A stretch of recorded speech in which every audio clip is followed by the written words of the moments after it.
अस्सलाम वालेकुम 7th class. आज हमारा इंग्लिश ए का लेक्चर है। प्रीवियस हमने चैप्टर नंबर 6 की रीडिंग और क्वेश्चन आंसर्स किए थे, तो आज आपको मैं चैप्टर नंबर 6 की बुक पे जो आरटीसी है वो करवाएंगे और साथ हम बुक वर्क करेंगे। उसके बाद चैप्टर नंबर 7 की रीडिंग और एक्सप्लेनेशन होगी पेज नंबर 80 से लेकर 81 तक, और साथ ही आप वर्ड्स मीनिंग करेंगे। वर्ड्स मीनिंग आप एज इट इज़ बुक वाले ही करेंगे, वो मैं साथ साथ आपको मार्क करवा दूँगी।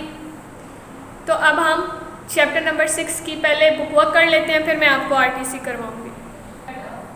स्टूडेंट्स, आपके पास पेज नंबर 77 पे एक्सरसाइज है सिमलीज। Another way of describing or comparing something with someone else is to use a simile. The author has used two similes in the opening paragraph.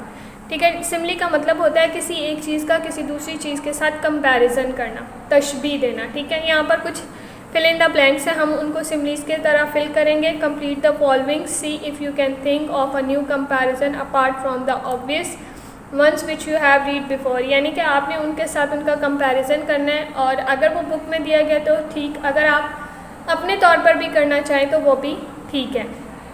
पहला है आपके पास as busy as bee, as busy as bee, as false as evil और bad, evil bad, as stiff as wood, as stiff as wood, as red as blood, as black as coal or night, as heavy as stone, as gay as child, as happy as monkey troll, as rich as king, as clean as mirror, as furious as lion, as fragile as tissue rubber band, as regular as sun moon, as tough as some, as plain as paper। ठीक है students, next है page number आपके पास 78। इस पर आपने punctuate the following using inverted commas where necessary. आपने इनकी पंक्चुकेशन करनी है, जहाँ पर इन्वर्टेड कॉमास ज़रूरी हैं आपने वहाँ पर इन्वर्टेड कॉमास भी लगाने हैं। Doctor Livingstone explored darkest Africa, darkest Africa के ऊपर कॉमा आ जाएगा, ऊपर inverted commas. They can not come tomorrow she said sadly, they can not come tomorrow के ऊपर इन्वर्टेड कॉमास आएंगे।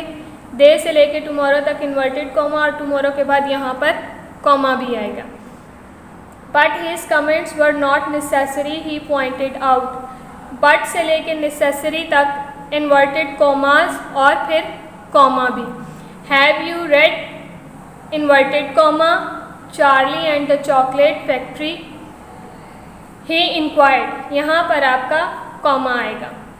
यहाँ से लेके यहाँ तक यानी कि have you read Charlie and chocolate factory, inverted comma, have you read के बाद कॉमा और फैक्ट्री के बाद भी comma. Exit is really a Latin word which means he goes off. Exit is really a Latin word which means he goes off. यहाँ से लेके यहाँ तक he goes off पर आपने कॉमास लगाने हैं।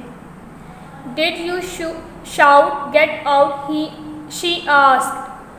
Did you shout get out? She asked. Did से लेकर आउट तक आपने इन्वर्टेड कॉमास भी लगाने हैं, और शाउट के बाद आपने कॉमा लगाना है। Parlez vous francais he asked in a very posh accent, parlez से लेकर फ्रांसिस तक आपने ऊपर कॉमास लगाने हैं, single inverted comma. The mountain lion by D.H. Lawrence is a fine point, the mountain lion के ऊपर भी आपने इन्वर्टेड कॉमास लगाने हैं। Whatever it is he said, whatever से लेके सेड तक आपने इन्वर्टेड कॉमास लगाने हैं, और वट एवर इट इज़ के बाद आपने कॉमा लगाना है। आई इंटेंडेड टू फाइंड आउट। ठीक है स्टूडेंट्स, यही था आपका बुक वर्क। अब मैं आपको आरटीसी करवाऊंगी चैप्टर नंबर 6 की, जो कि आपके बुक पर ही मौजूद है। आपके पास आरटीसी पहली है, and in the arm chair, and पे लास्ट फंगस वर्ड है। मैंने इन्वर्टेड कॉमास मैंने डॉटेड फॉर्म में लिखा है, आप जब इसको कॉपीज़ पर लिखेंगे तो आप पूरा लिखेंगे। पहला क्वेश्चन है हु इज़ द वुमेन, औरत कौन थी? तो औरत Vashti. What does the description swaddled lump of flesh show about her? ये आपका दूसरा क्वेश्चन है। शी इज़ रैप्ड, अब वो ऐसे बंधी हुई थी या लिपटी हुई थी लाइक अ बेबी, जैसे कि एक बच्चा होता है। She is not very fit, वो बहुत ज़्यादा फिट नहीं थी। एंड इट सीम्स, और दिखाई देती थी, like she does not move around much, और वो ऐसे दिखाई देती थी कि जैसे वो इधर और उधर ज़्यादा हरकत नहीं करती। इसी का क्वेश्चन नंबर 3 है what does the comparison faced as a white fungus, यानी कि face as a white fungus से का मुआवजे से क्या मुराद है? इट कन्वेज दैट इम्प्रेशन, ये दिखाता है या ये बताता है उन तासुरात के बारे में दैट शी इज़ पेल, के वो जर्द थी, ओवरवेट, उसका वज़न ज़्यादा था, अनहेल्दी लुकिंग, ज़्यादा सेहतमंद नहीं दिखाई देती थी, शेपलेस, और उसकी कोई शेप भी नहीं थी, एंड परहैप्स समवट अनअट्रैक्टिव, और ताहम वो दिलकश भी कोई ख़ास नहीं थी। उसके बाद आपकी आरटीसी नंबर बी है वॉश दीज नेक्स्ट ट्यूब्स। मैंने ये भी डॉटेड फॉर्म में लिखा है, आप इसको भी पूरा ही लिखेंगे। इसका सिर्फ एक ही क्वेश्चन है what does this happen when Vashti has finished speaking to Kuno, यानी कि ये जो उसने स्टेटमेंट कही ये कब हुई थी? ये तब हुई जब वो अपने बेटे से बात ख़त्म कर चुकी थी। आपने आरटीसी नंबर 1 भी करनी है, यानी कि जो ए आपकी आरटीसी है, और आपने आरटीसी बी भी करनी है, और बी आरटीसी का सिर्फ एक ही क्वेश्चन है।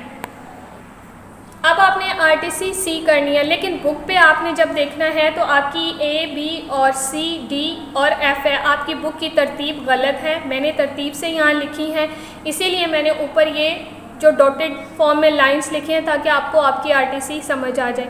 आपने बुक के अकॉर्डिंग ए करनी है, बी करनी है और सी नहीं करनी, लेकिन मैंने तरतीब से जो है वो लाइंस लिखी हैं, इसलिए आपको समझ आ जाएगी। बुक के अकॉर्डिंग आपने सी जो है आरटीसी नहीं करनी, लेकिन तरतीब आपने बुक वाली नहीं देनी, आपने ABC की तरतीब ठीक रखनी है। ठीक है students. The clumsy system, dotted form और एंड पर rooms. What is meant by the following phrases, यानी कि जो फ्रेजेस इसमें यूज़ हुए हैं उनका क्या मतलब है वो हमने बताने हैं। सिस्टम ऑफ पब्लिक गैदरिंग, पहला फ्रेज था system of public gathering, refers to face meeting in the word of the story of their happen. ठीक है, उसके बाद दूसरा जो फ्रेज वर्ब यूज़ हुआ था वो ये था stirred from their rooms, stirred from their rooms. This means moved out of their rooms. In the word of story, everyone stay in their own rooms all the time.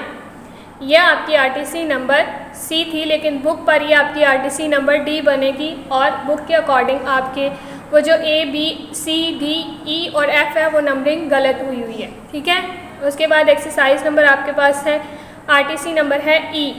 His image in the blue plate dash himself. What makes Kuno isolate himself, किस चीज़ से कुनू ने खुद को तन्हा कर लिया? कुनू आइसोलेटेड हिमसेल्फ, कुनू ने खुद को तन्हा किया व्हेन हिज मदर, जब उसकी माँ tries to dissuade him from visiting the surface of the earth, जब उसकी माँ उससे ज़मीन की सैर करने पर मना करती है। What does isolate himself means in the story, इस कहानी में आइसोलेट हिमसेल्फ का क्या मतलब है? इन द स्टोरी, कहानी में आइसोलेटेड हिमसेल्फ, खुद को तन्हा करना, मीन्स दैट, मतलब है कुनू has turned on the isolation knob in his room, कुनू ने अपने कमरे में आइसोलेशन तन्हाई के बटन को प्रेस किया था, यानी कि वो तन्हाई में रहना चाहता था, इसलिए उसने अपने आप को तन्हा कर लिया। ये क्वेश्चन नंबर 2 था। आप क्वेश्चन नंबर 3 करते हैं। क्वेश्चन नंबर 3 है how does Vashti feel after this, इसके बाद वाशती कैसा महसूस करती है? She feels lonely after this, इसके बाद वो तन्हा महसूस करती है। स्टूडेंट्स, ये चैप्टर नंबर 6 की मैंने आपको बुक की आरटीसी करवाई है, और जैसे मैंने करवाई है आपने एज इट इज़ कॉपी पर लिखना और इसे याद करना है। साथ मैंने आपको बुक वर्क करवाया है जो आपने अपनी बुक पर ही कंप्लीट भी करना है और याद भी करना है। अब हम chapter number 7 the story of Keesh की एक्सप्लेनेशन और रीडिंग करेंगे पेज नंबर 80 से लेकर 81 तक, और साथ ही मैं आपको उसके वर्ड्स मीनिंग भी करवाऊँगी। The story of Keesh chapter number 7 है, पेज नंबर है आपका 80। ठीक है, पहले वर्ड्स मीनिंग देख लेते हैं। अकम्पलिश्ड, एक्सपर्ट, स्किल्ड को आप स्किल्ड भी कर सकते हैं, लेकिन better answer is expert. aghast, struck by shock, apportioned, divided, bone barb, having sharp points, blubber, thick fat of marine animals, contented, asserted, discomfited, beaten, ice pack, a floating mass of ice, forward, grey, the spelling is American, यानी कि इसकी spelling जो है वो American है क्योंकि लिखने वाला जो था वो अमेरिकन था। grizzled, having hair partly grey, oft times means often, reckoning, calculating, दो ये दोस्त, ओल्ड फैशन वर्ड्स जिसका मतलब होता है यू डू। ये जब अभी तो हम लोग जो पढ़ रहे हैं ये मॉडर्न इंग्लिश है, जो पुरानी इंग्लिश होती थी उनमें ये वाले वर्ड्स यूज़ किए जाते थे। यू के लिए हम दो यूज़ करते थे, फिर दोस्त का मतलब होता था डू, ये का मतलब दा भी इस्तेमाल होता था, ठीक है। thrashed, moved violently, unprecedented, having no previous example। ये वर्ड्स मीनिंग आपने सारे करने हैं। अब हम ट्रांसलेशन कर लेते हैं, मैं रीडिंग करती हूँ साथ साथ एक्सप्लेनेशन करती जाती हूँ। Keesh who lived long ago, जो बहुत पहले रहता था, on the rim of the polar sea, rim means किनारे पर, पोलर सी के किनारे पर रहता था। Was headman of his village, जो कि हेड था अपने गांव का। Through many and prosperous years, बहुत खुशहाल साल पहले वो अपने गांव का हेड हुआ करता था, जो कि पोलर समुंदर यानी कि ठंडे समुंदर के किनारे पर बहुत साल पहले रहता था। एंड डाइड, और मर गया, फुल ऑफ ऑनर्स, बहुत इज़्ज़त के साथ, विद हिज नेम, अपने नाम के साथ, on the lips of man, दूसरे लोगों की ज़ुबान पर अपना नाम छोड़कर। यानी कि उसने इस तरह की मौत हासिल की कि लोगों के ज़ुबानों पर बहुत देर तक उसकी इज़्ज़त, उसके नाम के चर्चे रहे। सो लॉन्ग अगो, बहुत टाइम पहले, डिड ही लिव, जब वो रहता था, that only the old man remembered his name, जो बहुत बूढ़े लोग हैं सिर्फ वही उसका नाम जान सकते हैं। His name and the tale, उसका नाम और कहानी। Which they got from the old man before them, जो उन्होंने हासिल की अपने बुज़ुर्गों से। And which the old man to come will tell their children, और जो बच्चे अपने आने वाले बच्चों को बताएंगे। एंड देयर चिल्ड्रंस चिल्ड्रन, और वो बच्चे अपने आने वाले बच्चों को बताएंगे। Down to the end of time, आने वाले वक्त के ख़त्म होने तक। एंड द विंटर डार्कनेस, और सर्दियों का अंधेरा। When the north gales make their long sweep across, sweep mean cleans across the ice pack, जब वो उनका एक वक्त आया जब वो आइस पैक को साफ कर रहे थे। And the air is filled, और जब हवा भर गई, विथ फ्लाइंग वाइट, उड़ते हुए सफ़ेद।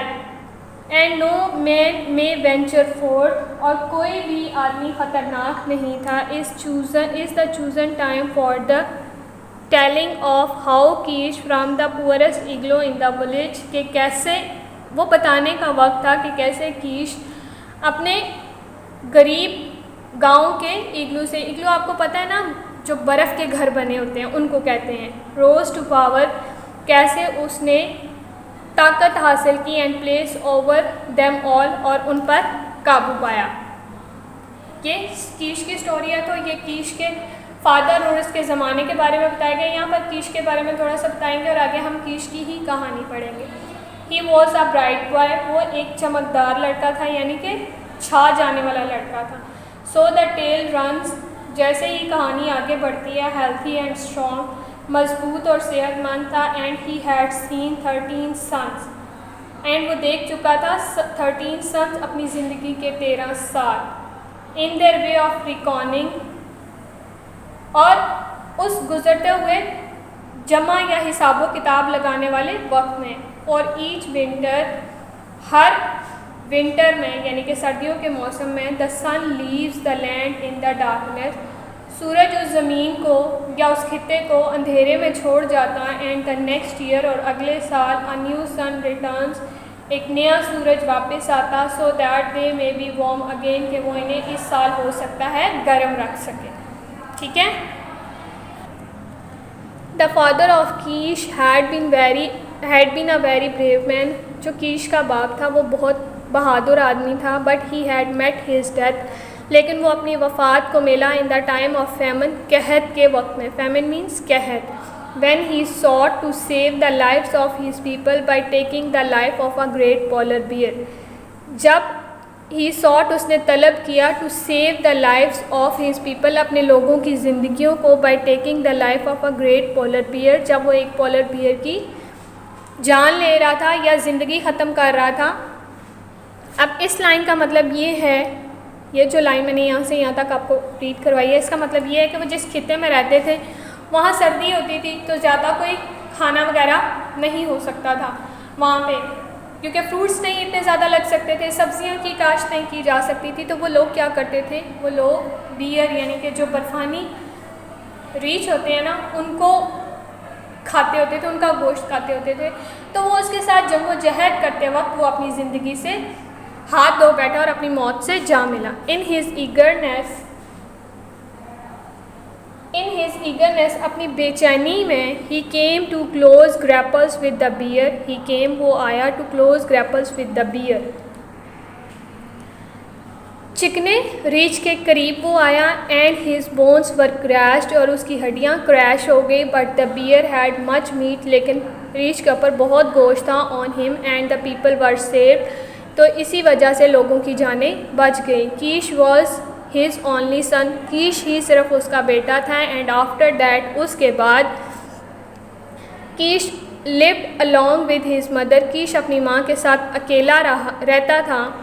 But the people forgot the deeds of his father, लेकिन लोगों ने उसके बाप की गई नेकियों को भुला दिया। And he being but a boy with only his mother, लेकिन वो अकेला लड़के होने के नाते अपनी माँ के साथ था। दे टू वर स्विफ्टली, बहुत आराम से, फॉरगॉटन, भूल गए। And ere long came to live in the meanest of all the igloos, और बहुत ही कमीने, मतलब उन्होंने उसकी खुशियों, उनकी कुर्बानियों को भुला दिया। और उसके जो बेटा और उसकी जो बीवी थी, उन लोगों के साथ भी उन्होंने कोई ऐसा अच्छा सलूक नहीं रखा, उनके साथ भी उनका रवैया बहुत बुरा था और वो सिर्फ अपनी ज़ात के बारे में सोचते थे। It was at a counsellor, वो एक अंजुमन में था, जहाँ पता आपको काउंसलिंग, जहाँ पर जिरगा टाइप होता है, सारे लोग बैठते हैं और लोग अपनी अपनी बातें बताते हैं और फिर उनके बारे में फ़ैसले करवाते हैं। वन नाइट, एक रात, in the big igloo of Kloshkwan, Kloshkwan उनके ट्राइब यानी कि कबीले का नाम था। तो क्लोशकवान का जो बड़ा घर था ना, यानी ज़ाहिरी बात है जब वहाँ पे जो ट्राइब का हेड होता था उसका घर बड़ा ही होता था, तो वहाँ पर सारे एक रात बैठे होते हैं। The chief that Keesh showed the blood, Keesh ने वो खून दिखाया। That ran in his veins, जो उसकी रगों में दौड़ता था। With the dignity of elder, अपनी अजमत के साथ। He rose to his feet, वो अपने पाँव पर खड़ा हुआ। एंड वेटेड फॉर साइलेंस, और खामोशी का इंतज़ार करने लगा। इट इज़ ट्रू, ये सच है। That meat be appropriated me and mind, के गोश्त हम सब में बराबर तकसीम किया जाता है। ही सेड, उसने कहा। But it is of times, लेकिन अक्सर। एंड टफ, और मुश्किल। दिस मीट, वो गोश्त, यानी कि वो गोश्त अक्सर रफ होता है और पुराना होता है। इट इज़ सेड दैट बोक, ये कहा जाता है, बोक माई फादर, मेरे वालिद, ब्रॉड होम मोर मीट, घरों में गोश्त लाते थे। Than any of two best hunters, उन दो बेहतरीन शिकारियों की बानिस्बत। That with his own hands, अपने हाथों के साथ। He attended to the division of it, और वो लोगों में उसे तकसीम करते वक्त वहाँ मौजूद होते थे। And saw to it that the last old women and the last old man receive fair share, और हत्ता तक के कबीले के सबसे आखिरी मर्द और सबसे आखिरी औरत तक बराबर तकसीम होती थी। द हंटर्स, शिकारी, grizzled and grey, grizzled mix हो गए, एंड ग्रे और ब्लैक एंड वाइट हो गए। अगास टक बाय शौक, जो कि फंस गए थे किसी शौक में। The like had never been known before, इसको पहले नहीं जाना जाता था। चाइल्ड, एक बच्चा। That talk like a grown man, जो एक बच्चा इस तरह बात कर रहा है जैसे कि एक बहुत नौजवान बात करता है, एंड सेड और कहा, harsh things to their very faces, और उसने सख्ती से उनके लोगों के चेहरों पर एक असर छोड़ दिया। ना ना, नहीं नहीं, द मैन क्राइड, आदमी चीखा, put the child to bed, बच्चे को बिस्तर पर रखो। ही इज़ नो मैन, ये आदमी नहीं है, मतलब वो अभी नौजवान आदमी नहीं है। That he should talk to man and grey beards, के वो आदमी या बूढ़े बुजुर्गों के साथ बात कर सके। ही वेटेड कामली, उसने सुकून का इंतज़ार किया, टिल द अपरोर डाइड डाउन, जब तक हंगामा या चीखो बुखार की आवाज़ आहिस्ता ना हो गई। तो हेस्ट अ वाइफ युकलुक, तो हेस्ट अ वाइफ एक बीवी की हैसियत से, या उसकी वाइफ जो उसकी वाइफ थी युकलुक की, ही सैड, उसने कहा, एंड फॉर हर दो स्पीक, और उसके लिए जो बोला, एंड दो टू मसक आ मदर ऑल्सो, और वो एक माँ भी थी, and for them do speak, और उसके लिए उसे बोलना भी था। My mother has no one, मेरी माँ के पास कोई और नहीं है। सेव मी, मुझे बचा लीजिए। वी शुड हैव मीट, हमें गोश्त चाहिए, इन प्लेंटी, ज़्यादा तादाद में, so long as there be meat in plenty in the tribe, और इसी तरह इस कबीले को भी गोश्त वफ़र मिकदार में चाहिए। आई कीश, मैं कीश, द सन ऑफ बोक, बोक का बेटा, हैव स्पोकन, बोल चुका हूँ। That a boy should speak in the council, इस लड़के को अंजुमन में बोलना चाहिए। और युकलुक वॉज मैम्बलिंग, जो पुराना यानी कि बूढ़ा युगलुक था, वो अपने ही मुंह में मिनमिनाहट या बिन